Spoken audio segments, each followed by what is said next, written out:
everyone, welcome to my YouTube channel Education Point Coaching Classes. We are going to discuss about subject Science class 9. As I have told you कि अब revision start हो गया है, तो हम continuation of revision में chapter लेंगे is matter around us pure. So you can see first इसमें मेंशन है सस्पेंशन और कोलाइड्स के बारे में हम पढ़ेंगे, फिर उससे रिलेटेड क्वेश्चन सॉल्व करेंगे.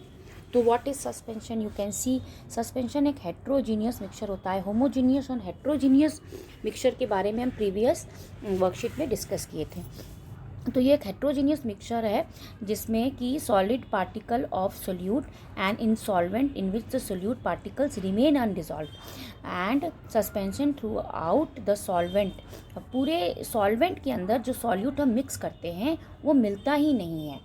जैसे कि आपने वाटर के अंदर, फॉर एग्जांपल वाटर के अंदर आपने अगर सैंड डाल दिया, सैंड बालू, तो रेत क्या होता है, रेत आप पानी में घुलता नहीं है. आप इसे चम्मच से हिलाओगे तो ऐसा लगेगा चलो घुल रहा है, लेकिन थोड़ी देर बाद इसको छोड़ दोगे तो सारा रेत नीचे ऐसे बैठ जाएगा तली पर उस वेसल के. तो ऐसे सोल्यूशन को हम सस्पेंशन कहते हैं, जो कि हेट्रोजीनियस मिक्सचर है और उसमें सॉल्यूट सॉल्वेंट के अंदर नहीं मिलता और अनडिजॉल्व रहता है. फॉर एग्जाम्पल अभी हमने अब आपको बताया सैंड और वाटर का मिक्सचर. दूसरा mud in water. Mud in water means जो मिट्टी को अगर आप पानी में मिलाओगे तो वो भी पानी में नहीं घुलता, और उसको अगर थोड़ी देर के लिए स्टे कर दोगे तो नीचे पानी बैठ जाता है. So next is your colloids. What is colloids? Colloids solution is a heterogeneous mixture which appears to be a homogeneous through naked eyes. ये एक हेट्रोजीनियस सोल्यूशन होता है एंड इट टू बी ये दिखने में, तो देखने में ऐसा लगता है होमोजीनियस है, अच्छे से मिल गया है, यार ये नहीं दिखाई दे रहा है, सब कुछ सेपरेट नहीं दिख रहा है. पर नेकेड आई से एक्चुअली आप उन सॉल्यूट को नहीं देख पाते हैं जिसको आपने मिलाया हुआ है. The particle are so small, वो इतने छोटे होते हैं कि आप अपने नेकेड आई से उन्हें नहीं दे सकते. But at large enough to be deviate to the light. मगर अगर लाइट से रेज अगर पास किया जाए तो ये डिविएट हो जाता है. फॉर एग्जांपल जैसे कि आपने ये आपका सोल्यूशन है, वाटर सोल्यूशन है आपका, इसमें मिल्क है, और यहाँ पर अगर आप टॉर्च की लाइट स्प्रेड करते हो तो आपको यहाँ पर उसके कोलाइड्स जो है साफ दिखाई दे देगा बीम ऑफ लाइट में. So we can say that colloids solution is a heterogeneous mixture होता है जो देखने में होमोजीनियस लगता है, लेकिन वो मिक्स नहीं होता है, वो अपने नेकेड आई से नहीं देख सकते. एग्जाम्पल क्या है? Milk and blood. So now we are going to discuss about the property of suspension and property of colloid solution. पहला है प्रॉपर्टी ऑफ सस्पेंशन. इसका अभी आपने सस्पेंशन के पार्टिकल कैन बी सी, इसको आप क्योंकि अभी हमने पढ़ा कि जैसे कि सैंड और मड है, वाटर है, तो इसमें इसको आप देख सकते हो अपने नेकेड आई से सोल्यूट्स को जो मिलाया हुआ है. ये एक हेट्रोजीनियस मिक्सचर है और सोल्यूट और solvent particle can be separate, और इसको सेपरेट किया जा सकता है फिल्ट्रेशन से, छानने से. सो जैसे सैंड और वाटर का अगर मिक्सचर लोगे तो अगर आप उसको छन्नी से छान दोगे डेफिनेटली वाटर नीचे चला जाएगा और सैंड आपका ऊपर रह जाएगा. Fourth is it is unstable solution. Solute particle settle down upon keeping. ये अनस्टेबल मतलब it is an unstable. Unstable means इसको अगर आप थोड़ी देर के लिए छोड़ दो मिलाकर सैंड और वाटर के सोल्यूशन, तो आप देखो कि नीचे जाके क्या हो जाएगा, सेटल हो जाएगा सोल्यूशन जो है सैंड का होगा. तो that's why it's an unstable solution. Size of particle is greater than 10⁻⁻6 metre. तो ये सारे आपकी प्रॉपर्टी हो गए सस्पेंशन के. नेक्स्ट है आपके property of colloids. If you look at this, you will get first is that solute particle cannot be seen with इसके solute particle को आप naked eye से नहीं देख सकते, लेकिन अगर उसमें लाइट बीम पास किया जाए तो वो आपको दिखता है. ये सोल्यूशन देखने में तो होमोजीनियस लगता है but it is actually a heterogeneous mixture. इनके पार्टिकल्स को आप फिल्ट्रेशन से सेपरेट नहीं कर सकते. आप सस्पेंशन के पार्टिकल को फिल्टर से सेपरेट कर सकते थे, जबकि इसको नहीं कर सकते. चौथा है कोलाइड से जो सोल्यूशन होता है वो दो टाइप्स के होते हैं. एक होता है डिस्पर्स, दूसरा होता है डिस्पर्सन. डिस्पर्स फेस होता है, डिस्पर्सन मीडियम. ये समझना बहुत ज़रूरी है कि डिस्पर्स फेस और डिस्पर्सन मीडियम क्या है.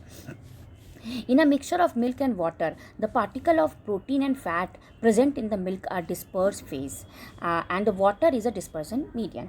अगर आप मिल्क और पानी को मिला दें, जैसे आपने मिल्क और पानी का मिक्सचर लिया, तो मिल्क के अंदर क्या होता है, प्रोटीन होते हैं, फैट्स होते हैं, तो ये सब जो हुआ वो डिस्पर्स्ड फेज कहलाया। ये हुआ डिस्पर्स फेज, जिसको आप उसका सॉल्यूट भी बोल सकते हो। और डिस्पर्जन मीडियम जिसके अंदर मिला रहे हैं, तो वाटर आपका क्या होगा यहाँ पे, डिस्पर्जन मीडियम होगा। तो डिस्पर्स फेज और डिस्पर्जन मीडियम के आधार पर कोलाइड्स को कई टाइप्स में हम क्लासीफाई भी किए हैं, जो हम आगे यहाँ पर पढ़ेंगे। लास्ट इसका ये प्रॉपर्टी है कोलाइड्स का कि it is a stable solution the size of a particle between 10 to the power -8 to 10 to the power -6 के बराबर होता है। Now come to the types of colloid solution. अभी मैंने आपको कहा था कि डिस्पर्स फेज और डिस्पर्शन मीडियम के बेस पर इसको क्लासीफाई किया गया है। तो क्या क्लासिफिकेशन है, इसके कई सारे टाइप्स है। एक होता है, उसको बोलते हैं aerosol, and one is your foam, emulsion, salt और gel, और there is also a solid salt। तो ये किस बेस पे इनको क्लासीफाई किया गया है, डिपेंड करता है कि आपका डिस्पर्सन फेज और डिस्पर्सन मीडियम क्या है। अगर डिस्पर्सल फेज आपका लिक्विड है, डिस्पर्सन मीडियम गैस है, तो वो कौन सा टाइप कहलाएगा, एरोसॉल। इसका एग्जाम्पल क्या है, फॉग और क्लाउड। नेक्स्ट, अगर आपका dispersed phase solid and dispersion medium gas है, सॉलिड और गैस डिस्पर्सन मीडियम है, तो again it is a aerosol and for example smoke. Second, gas dispersed phase and dispersion medium liquid, then the type of collision is foam, like for example shaving cream. Next, disperse phase is your liquid and dispersion medium भी liquid हो, तो it is known as a emulsion, for example milk and face cream. Next, solid आपका disperse phase हो, dispersion medium liquid हो, then it is known as a sol, like mud and digi.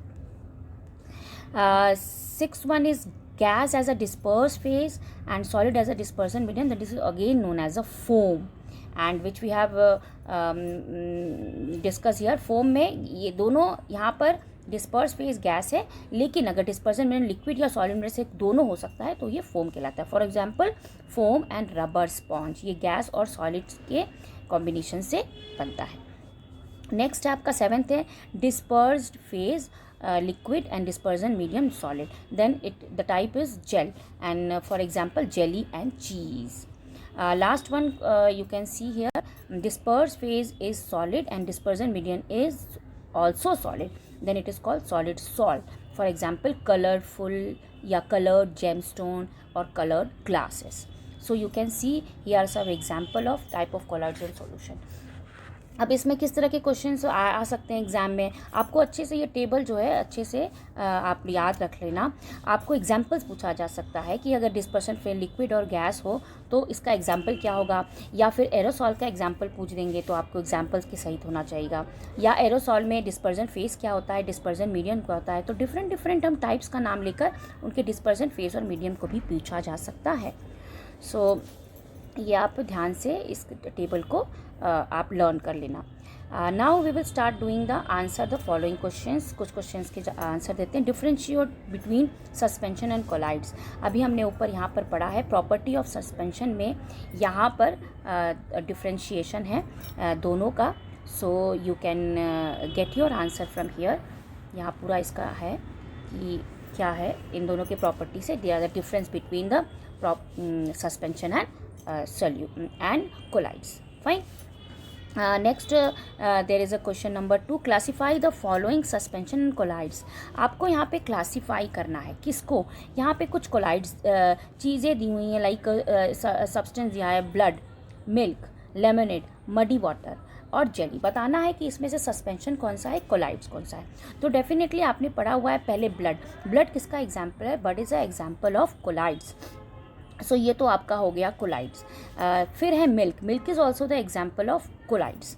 Lemonade में क्या होता है, lemonade में जो नींबू को आप अगर नींबू को आप पानी में निचोड़ते हो तो नींबू के जो छोटे जो रेशे होते हैं वो ठीक से मिक्स नहीं होते पानी में, तो अब जो कि आगे नीचे बेंड होते हैं और हम दिखाई देते हैं, सेपरेट होते हैं, तो ऐसा इसीलिए ये आपका लेमोनेड क्या हो गया, it is a example of suspension.